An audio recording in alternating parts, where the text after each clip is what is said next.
Cool. Alors bonjour tout le monde. Je m'appelle Mipam. Je suis membre de FixMe Hackerspace et ça fait 20 ans que je travaille dans le développement. Mon surnom c'est Malgat chez FixMe. J'ai fait cette présentation Docker pour partager un peu mon expérience en utilisant ce produit.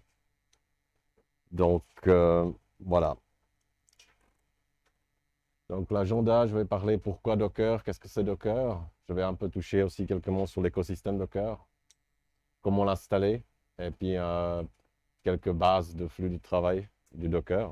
Donc cette présentation, elle est vraiment destinée plutôt à des gens qui n'ont jamais vu Docker ou qui n'ont jamais travaillé avec. Donc c'est vraiment plus un overview, plus que...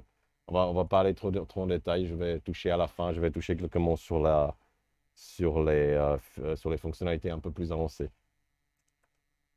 Oui, alors qu'est-ce que c'est Docker? Docker, c'est un produit qui permet de distribuer des packages software.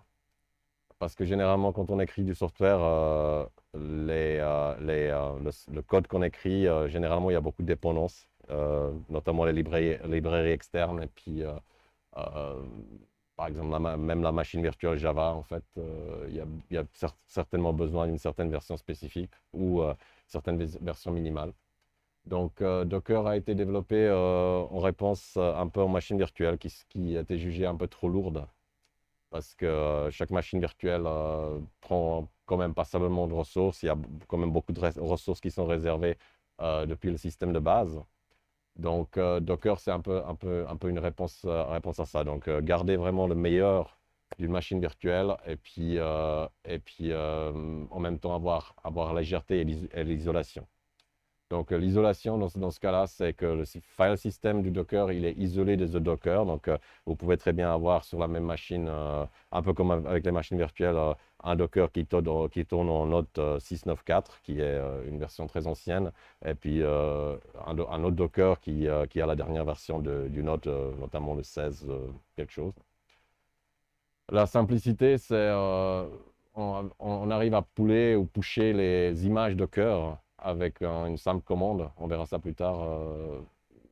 Donc, quand on est sur une machine Linux, avec le Docker qui est installé, avec une simple commande, on peut faire tourner un Docker et puis le détruire ou instancier un autre, etc. Donc, c'est extrêmement simple.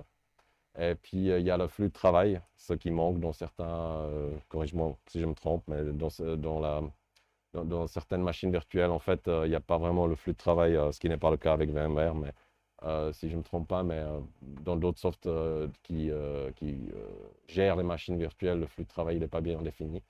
Et puis, il y a une énorme communauté autour du Docker. Donc, presque, on verra ça. Euh, il y a vraiment, la communauté, elle est extrêmement robuste et puis extrêmement mature. Donc, la communauté Docker, je vais toucher quelques mots. Donc, il y a environ, ces chiffres datent d'il y a quelques temps, mais en tout cas, il y a environ 1200 contributeurs au Docker. Docker, il est open source, c'est un soft qui est dont le code est disponible. Il y a à peu près 100 000 applications en format Docker qui sont déjà prêtes à être utilisées. Il y a plusieurs millions de développeurs qui utilisent Docker.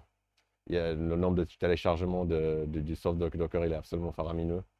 Et puis, il y a vraiment beaucoup d'entreprises qui utilisent Docker. Je vais toucher à un exemple Netflix. En fait, tout leur service de streaming, normalement, il est basé sur Docker. Donc, ils ont rajouté leur propre orchestration, un peu leur propre orchestration des images Docker, mais quand vous loguez sur Netflix et puis vous regardez un film, c'est streamé à travers, en fait, une chaîne des Docker qui sont instanciés, qui sont orchestrés, en fait, à la volée. Donc, qu'est-ce que c'est la plateforme Docker? Donc, il y a deux composants principales. Donc, il y a le Docker Engine qui est en fait le software qu'on utilise. Et puis, il y a le Docker Hub qui est en fait un site qui existe quelque part dans le cloud. Et puis, qui est en fait un peu un point de départ pour la communauté. Et puis, tout ça ensemble, ça donne un Docker Platform. Vous n'êtes pas obligé d'utiliser Docker Hub, qui est en fait quelque chose qui est public. Vous avez aussi la possibilité de mettre vos images privées dedans, mais par exemple, nous, au boulot, ce qu'on utilise, c'est qu'on a déployé en fait un Nexus, Sonatype Nexus, qui tourne dans notre propre cloud, et puis qui est entièrement privé, et puis on stocke toutes nos images Docker confidentielles avec notre code là-dedans. Donc c'est possible. Et Nexus, en fait, il a la particularité, c'est que vous pouvez l'utiliser comme proxy. Donc si vous prenez une image de base du Docker Hub, vous pouvez la proxyer à travers Nexus, et puis comme ça, vous la stockez localement, et puis vous avez ça toujours disponible, même si Docker Hub un jour va disparaître, les images vont rester dans Nexus. Donc, le Docker lui-même, donc ça, comme j'ai mentionné, donc ça c'est la partie Docker Engine. Donc, le Docker Engine se compose d'un démon qui tourne sur une machine. Ce démon, il est disponible pour les machines Windows et pour les machines Linux. Et puis pour la plus grande partie des grandes distributions Linux, notamment Ubuntu ou Fedora. Ah, on a perdu le... C'est bon. Et puis, il y a aussi le command line interface du Docker. Donc, ça, c'est pour pouvoir le piloter. Il y a aussi le démon lui-même, il offre aussi la possibilité de... Il y a une API REST qui est exposée. Donc, c'est aussi possible de piloter à distance. Donc, le démon Docker lui-même, il est utilisé pour faire tourner les images et puis pour les créer. On verra ça plus en détail, comment les images sont créées plus tard. Et puis, c'est juste le démon Docker en lui-même, c'est juste pour exécuter les images, c'est juste un des orchestrateurs disponibles. Donc, le démon Docker, il est plutôt bien pour faire tourner des images sur une machine. Il y a aussi, on verra ça un petit peu plus tard, il y a aussi un mode qui vous permet de lier plusieurs machines physiques ensemble et puis de distribuer des Dockers entre eux. Mais ce n'est pas au niveau, par exemple, Kubernetes. Kubernetes, c'est vraiment l'orchestrateur un peu haut de gamme. Et puis, ce qui est bien, c'est que vous pouvez réutiliser dans Kubernetes, vous réutilisez exactement les mêmes images Docker que vous avez buildées avec le démon Docker. Donc, c'est vraiment plug and play. Vous prenez une image du Docker standard, vous la pluguez dans Kubernetes et puis vous pouvez l'orchestrer comme vous voulez. Et puis voilà, voici le command line interface. Il y a plusieurs exemples de commandes, donc notamment le Docker build. Ça c'est une commande que vous exécutez. Donc vous avez votre projet, vous définissez un fichier Docker build dans le projet que je vais montrer plus tard. Vous exécutez cette commande et puis l'image va se builder. Et puis vous pouvez ensuite utiliser par exemple Docker push pour la pousser. Donc les autres images, c'est juste pour l'administrer. Donc, Docker Image, ça va vous montrer en fait toutes les images que vous avez localement. Et puis Run, vous exécutez une instance d'une image, etc. Donc, c'est juste quelques exemples. Donc, quand vous faites le Docker PS, ça a l'air, quand vous êtes sur une machine Linux, ça a l'air comme ça. Donc, chacune de ces lignes représente une instance d'une image. Donc, une fois que vous avez téléchargé depuis Docker Hub une image, vous pouvez l'instancier tant de fois que vous voulez, et puis vous pouvez par exemple configurer qu'une instance tourne sur ce port, et puis l'autre instance tourne sur un port différent, etc. Donc, ouais, il y a à chaque fois le nom, vous pouvez modifier le nom, ça c'est les noms générés par défaut. Et puis vous avez quelques statistiques sur les instances des images qui tournent localement. Donc voilà, donc ça c'est un exemple des images, qu'est-ce que ça donne la commande Docker Images.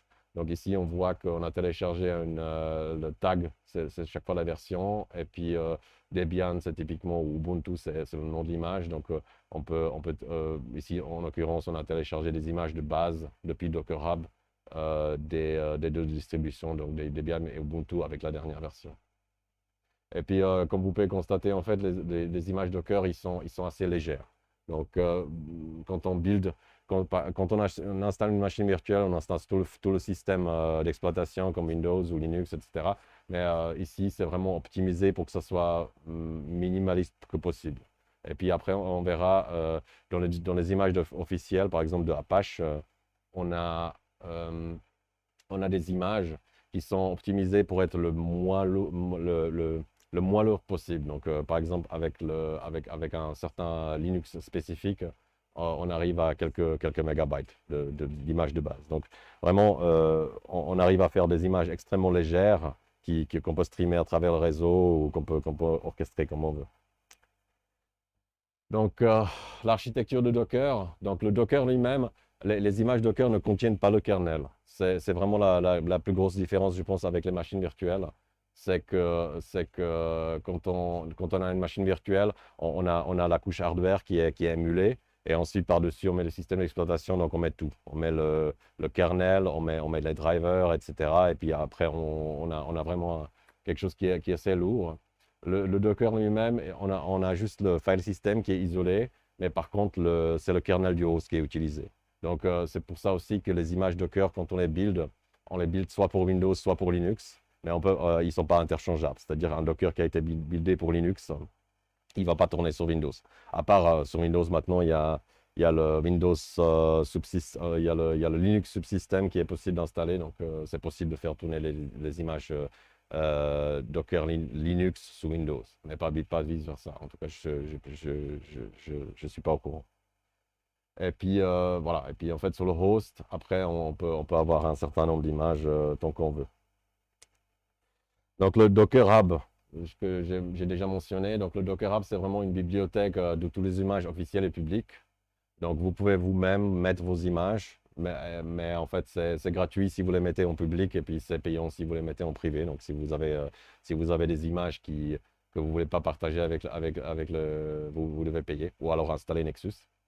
Et ça supporte aussi le build automatique. Donc, vous pouvez le lier avec GitHub ou Bitbucket pour que ça régénère une image chaque fois quand vous faites un push dans votre repository. Donc, juste pour montrer, quand on va sur Docker Hub, ça se présente comme ça. Donc, vous avez la possibilité de vous inscrire. Et puis, là-bas, en fait, vous pourrez rechercher des images. La plupart des gens qui distribuent du software ou qui développent du software, comme Apache Software Foundation ou GNU, ils mettent tous maintenant leurs images dessus. Donc, là, j'ai pris un exemple. Je cherche Apache et puis la première image, elle est bien taguée comme quoi c'est une image officielle. On voit qu'il y a le serveur HTTPD qui est disponible. Et puis quand on clique dessus, et puis Tomcat juste en dessus.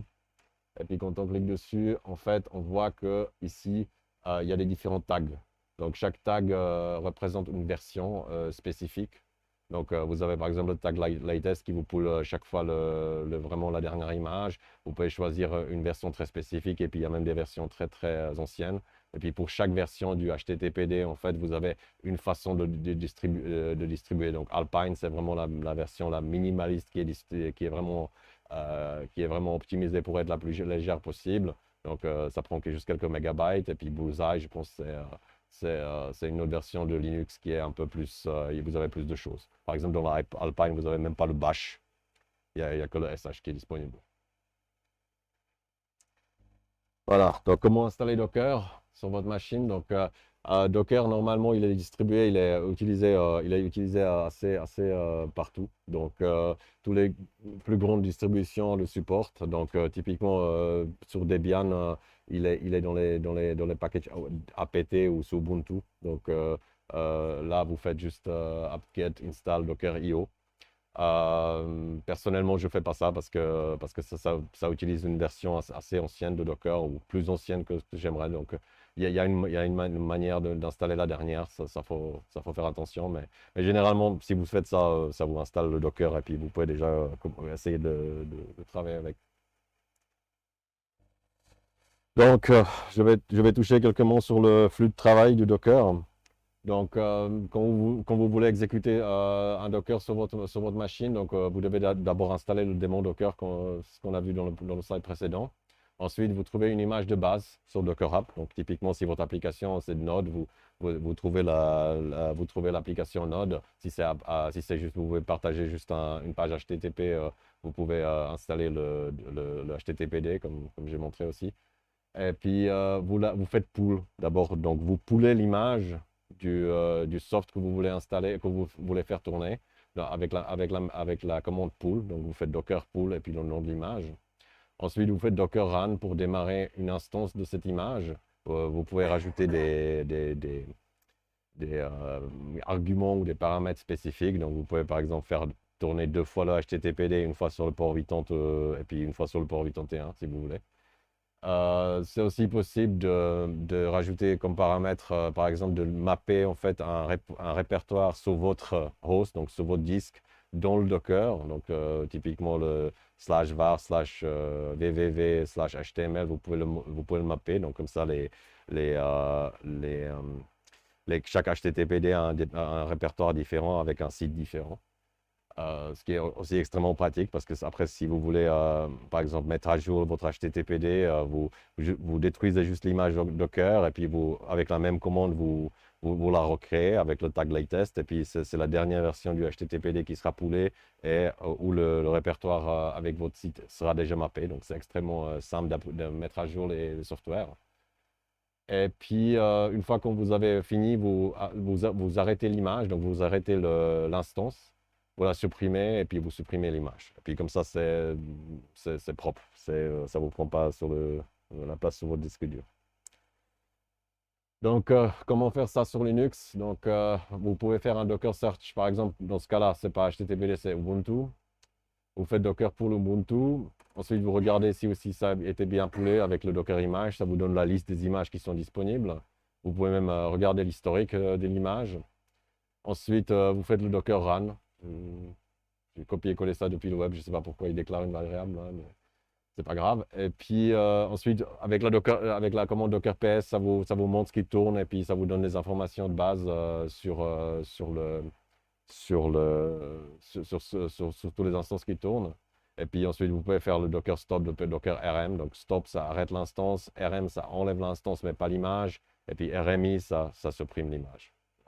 Et puis avec Docker Image, après, vous regardez que votre disque dur est clean. Il y a vraiment beaucoup de commandes. Il y a aussi une commande prune qui vous enlève tout. C'est assez pratique, notamment par exemple si ce qu'on fait au travail, c'est qu'on build les images automatiquement avec Jenkins. Donc si, je sais pas, il y a 20 développeurs qui exécutent, je sais pas, 50 builds dans la journée, Prune, c'est très pratique pour tout enlever et puis pas faire ça. Enfin, donc, comment construire une image Docker? Donc, ici sur la gauche, dans la première box, c'est un exemple d'un Dockerfile que vous mettez à l'intérieur de votre projet. Donc, ici, en l'occurrence, la commande from, ça indique l'image de base. Donc, parce que par exemple, au travail, on utilise le Nexus, on met d'abord, au travail, on met from. Et puis, on met chaque fois le URL du Nexus et puis ensuite, on met le nom de l'image. Et puis, donc, ça c'est vraiment l'image qui sera téléchargée, qui est de base. Et puis, ici, on peut voir que, en fait, l'image de base, il y a des couches qui se rajoutent dessus. Donc, c'est extrêmement bien optimisé. C'est qu'on prend l'image de base qui est en fait un layer. Et puis, chaque fois quand on fait une action, peu importe laquelle, dans l'image, on rajoute un fichier ou on rajoute une librairie, ça crée en fait un layer séparé qui contient juste le delta par rapport à l'image de base. Donc, c'est pas vraiment dans Nexus, il n'y a pas tout qui est stocké depuis le début. C'est chaque fois l'image de base et puis ensuite juste le delta par rapport à l'image de base. Et puis après, quand vous demandez le produit fini, ça les recompose et puis ça vous envoie l'image en lui-même. Donc le run, ça fait tourner des commandes. Donc ici, notamment, on met à jour le apt-get et puis on installe la page 2.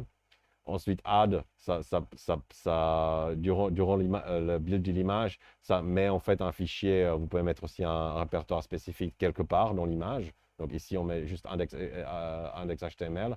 Expose, ça configure l'image pour exposer le port 80. Et puis ensuite, le CMD, c'est la commande qui sera exécutée une fois quand on démarre l'image. Donc c'est vraiment le process qui maintiendra en fait l'instance de Docker en vie.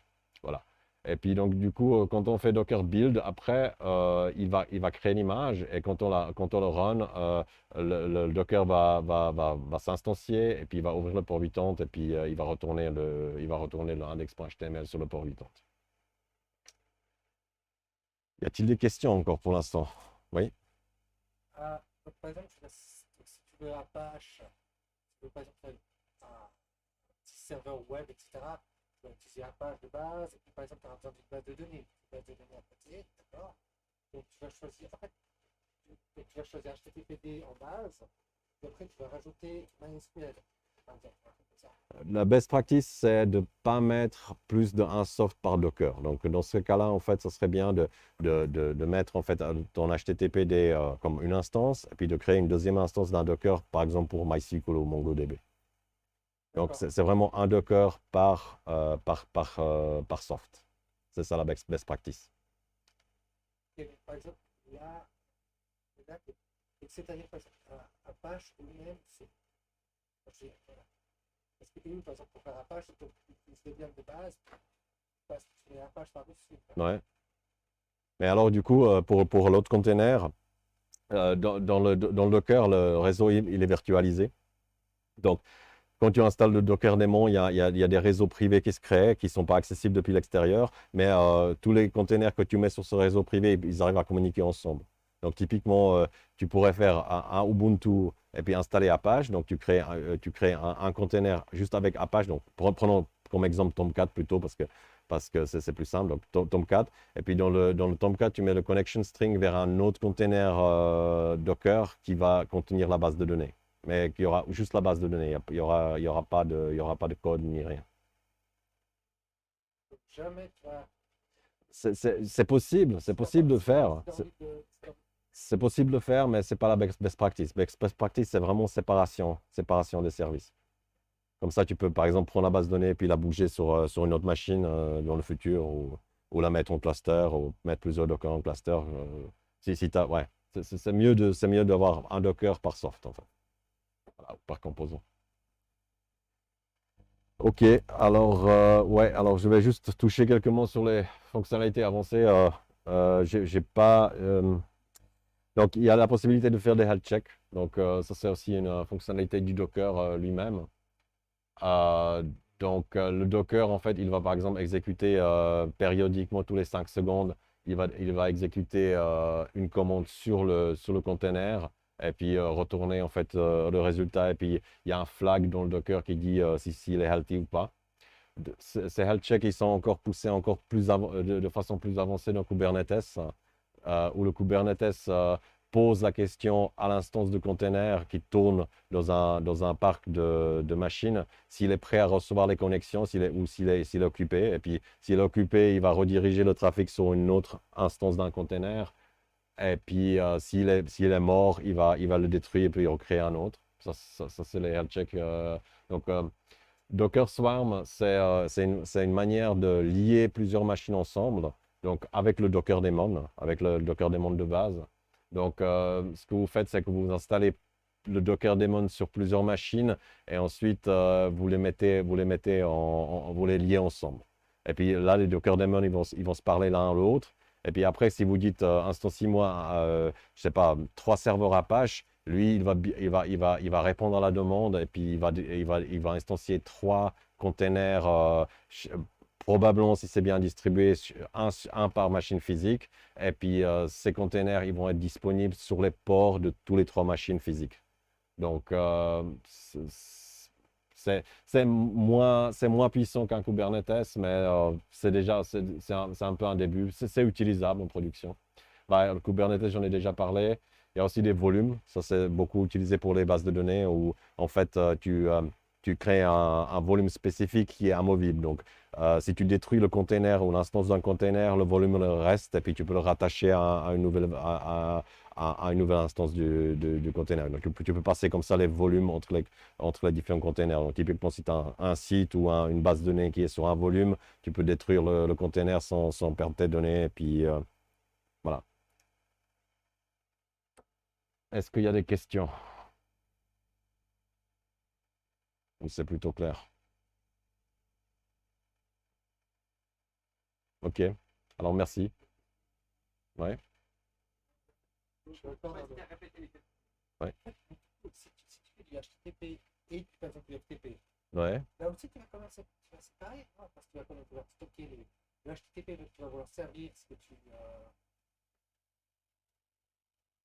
Bah, dans ce cas-là, moi personnellement, je recommanderais la séparation parce que du coup les containers, ils sont extrêmement légers. Ça prend vraiment très, très peu de mémoire. Donc, c'est pas comme avec les machines virtuelles où tu réserves une mémoire et puis la mémoire, elle est réservée.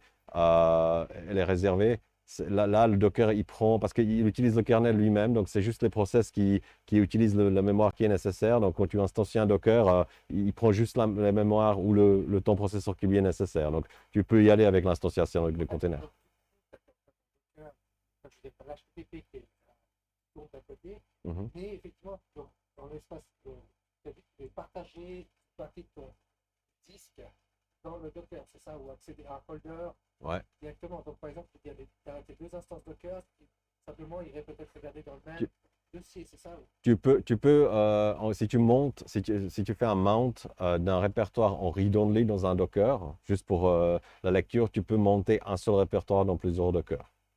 C'est-à-dire les Dockers, ils vont pas pouvoir écrire dans le répertoire, donc ils peuvent Mais, pas. Bon, oui, ouais, mais vas-y. ton FTP, il va peut-être déposer des choses. Bah, dans ce cas-là, tu mets le FTP en RV et puis les autres en read-only. Mais je sais pas exactement si ça va marcher, ça faudra tester. Ouais. Mais généralement, là, vraiment, c'est une best practice. C'est pas une loi écrite. Donc, tu peux mettre, je sais pas, cinq trucs dans un seul Docker, ça marchera.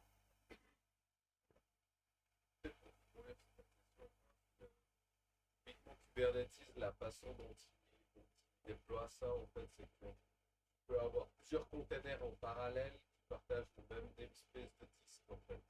D'accord. Ça voudra dire que tu as ton serveur FTP qui peut écrire sur le disque et ton serveur web qui peut lire du même disque en même temps. D'accord. Ça veut dire, Docker par défaut, je sais pas s'il peut le faire, mais il y a peut-être des options où tu peux lancer justement dans le même namespace comme ça. Et ça te permet à la fois d'avoir une séparation en termes d'utilisation des ressources de tes différents process et qu'ils puissent partager typiquement une IP, le disque, enfin d'autres choses comme ça. Ok.